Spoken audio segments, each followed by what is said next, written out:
നമസ്കാരം. TG. മോഹൻദാസിനെ arrest ചെയ്തതിനു ശേഷം ജാമ്യത്തിൽ വിട്ടു. അദ്ദേഹത്തിനെതിരെ എന്തൊക്കെ വലിയ ഭയാനകമായ കുറ്റകൃത്യങ്ങളൊക്കെ ചേർത്തിട്ടാണ് അദ്ദേഹത്തെ കോടതിയിൽ ഹാജരാക്കിയതെന്നാണ് കേട്ടുകേൾവി. റിപ്പോർട്ടർ പറയുന്നതിനനുസരിച്ചാണെങ്കിൽ അദ്ദേഹത്തിന് ഭീകരവാദികൾക്ക് ചാർത്തി കൊടുക്കുന്ന വകുപ്പായിരിക്കാം ചാർത്തിയതെന്നാണ് നമ്മുടെ മൊട്ട അരുണിന്റെ ചാനലായ റിപ്പോർട്ടർ പറയുന്നത്.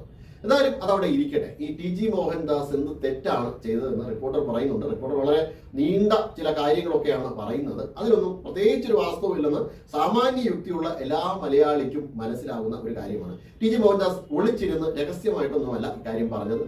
അദ്ദേഹം ഈ പറഞ്ഞ വീഡിയോ എടുത്തതിന് ശേഷം പിന്നെയും പല വീഡിയോകളും ചെയ്യുകയുണ്ടായി. പത്രിക എന്ന് പറയുന്ന യൂട്യൂബ് ചാനലിലായിരുന്നു അദ്ദേഹം വീഡിയോ ചെയ്തത്. വീഡിയോയുടെ കണ്ടന്റ് എന്തായിരുന്നു? വീഡിയോയുടെ കണ്ടന്റ് എന്ന് പറയുന്നത് ഒരു കണ്ടന്റ് ഈ CJP സമരവുമായി ബന്ധപ്പെട്ട് ഒരു രാഷ്ട്രീയ നേതാവ് എന്നതിനപ്പുറം ഞാനായിരുന്നു നരേന്ദ്രമോദിയുടെ സ്ഥാനത്തെങ്കിൽ ചിലപ്പോൾ കർഫ്യൂവിന് വേണ്ടിയിട്ട് ഒരു ഓർഡർ ഇട്ടേനെ. അതിനുശേഷം കർഫ്യൂ കൊണ്ടുവന്നതിന് ശേഷം എന്താ ചെയ്തേനെ, കുറച്ച് ഭാഗത്തേക്ക്, അതായത് കൂട്ടം കൂടാൻ പാടില്ല, ജന്തർ മന്ത്രം പരിസര പ്രദേശങ്ങളിലും കൂട്ടം കൂടാൻ പാടില്ല, മറ്റു കാര്യങ്ങളൊന്നും ചെയ്യാൻ പാടില്ല, ഇങ്ങനെ ഈ ഒരു രീതിയിൽ കർഫ്യൂവിന് ഓർഡർ ഇട്ടേനെ. കർഫ്യൂ ഇട്ടതിന് ശേഷം ചിലപ്പോൾ വെടിവയ്പ് നടത്തിയേനെ, അതിൽ ചില ആൾക്കാർ കൊല്ലപ്പെട്ടേനെ. പക്ഷെ നരേന്ദ്രമോദി പക്വമതിയായ ഒരു രാഷ്ട്രീയ നേതാവാണ്. അത്തരത്തിൽ പക്വതയോടുകൂടി പെരുമാറുന്ന രാഷ്ട്രീയ നേതാവിന് ഒരു കാരണവശാലും അത്തരത്തിൽ ചിന്തിക്കുവാൻ കഴിയില്ല. അതിന്റെ അർത്ഥം എന്ന് പറയുന്നത് ചില ആൾക്കാർ വ്യക്തിപരമായി പല രീതികളിലും ചിന്തിക്കാം, എന്നാൽ ഒരു രാഷ്ട്രീയ നേതാവിന് അത്തരത്തിലൊന്നും ചിന്തിക്കുവാൻ സാധിക്കില്ല എന്നാണ് അതിന്റെ അർത്ഥം. അല്ലാതെ മറ്റർത്ഥങ്ങളോ വ്യാഖ്യാനങ്ങളോ ഒന്നും തന്നെ ഇല്ല. ഇതിലെന്ത് കേസ് ഇടാനാണ് പോലീസ്?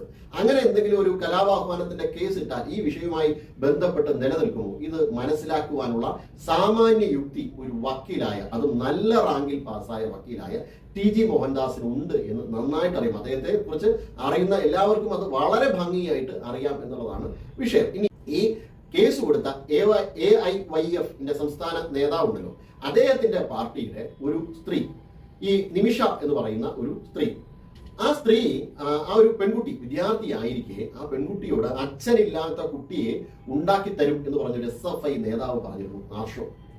അപ്പൊ ഇത്തരത്തിൽ പ്രതികരിക്കുന്നുണ്ട്. അവരുടെ ശരീരഭാഗങ്ങളിലടക്കം പിടിച്ചു എന്നാണ് പറയുന്നത്. അതിൽ നിന്ന് സംരക്ഷണ കവചം ഒരുക്കുകയല്ലേ ആദ്യം AIYF പറയേണ്ടത്?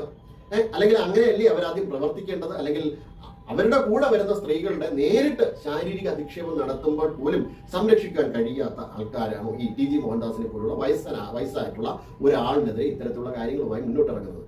സ്വാഭാവികമായും അദ്ദേഹം ഈ സമൂഹത്തിന്റെ ഭാഗത്ത് നിന്ന് ചിന്തിക്കുമ്പോൾ ഇങ്ങനെയൊക്കെയുള്ള സാധ്യതകൾ വെച്ചുകൊണ്ടാണ് ഒരു വീഡിയോ ചെയ്യുന്നത്. വളരെ മൗലികമായ രീതിയിൽ അദ്ദേഹത്തിൻ്റെതായ ഒരു തനതായ അവതരണ ശൈലിയിലാണ് അവതരിപ്പിക്കുന്നത്.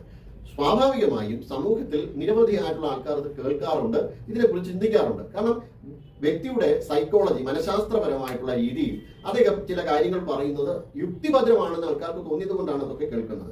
അദ്ദേഹത്തിന് നന്നായിട്ട് അറിയാം ഇത് എന്ത് കേസ് വരാൻ പോകുന്നു, ഇത് എങ്ങനെയായിരിക്കും കേസിന്റെ സ്വഭാവം എന്നൊക്കെ. അദ്ദേഹത്തിന്റെ പേരിൽ കലാപാഹ്വാനത്തിനാണ് കേസ് ഇട്ടേക്കുന്നത്.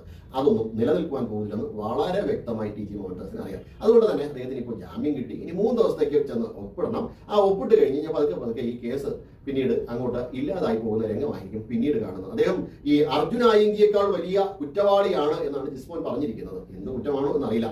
ഇനി ഈ ജിസ്മോനോടൊപ്പം നിന്ന മറ്റൊരു സ്ത്രീ, ലിബി ഹരി, ഈ ലിബി ഹരി പറഞ്ഞിരിക്കുന്നത് സനാതന ധർമ്മം, നേരത്തെ ഈ ഉദയനിധി സ്റ്റാലിൻ പറഞ്ഞതുപോലെ സനാതന ധർമ്മം ഈ സ്ത്രീ വീടകരുടെയും കുട്ടികളുടെ വീടകരുടെയും ഒക്കെ ഒരു മതമാണ് എന്നുള്ള രീതിയിലാണ്. അത് എന്തുമാത്രം വലിയ കലാപാഹ്വാനമാണ്. തീർച്ചയായിട്ടും അതിനൊക്കെ എതിരെയാണ് കേസ് കൊടുക്കേണ്ടത്. ഒരു ഒട്ടനവധി ആൾക്കാർ വിശ്വസിക്കുന്ന ഒരു ധർമ്മത്തിനെതിരെയാണ് ഇത്തരത്തിൽ പറഞ്ഞിരിക്കുന്നത്. എന്തായാലും ഇത്തരം കാര്യങ്ങൾ ചെയ്യുന്ന ആൾക്കാർ ഒന്ന് ചിന്തിച്ചിട്ടും ആലോചിച്ചിട്ടും ചെയ്യുക. പിന്നീട് അവസാനം ഈ ടി.ജി. മോഹൻദാസിനെ പറഞ്ഞതുപോലെയല്ല, കോടതിയിൽ നിന്ന് ഇറങ്ങാൻ പറ്റാത്ത ഒരു സാഹചര്യം ഉണ്ടാകും.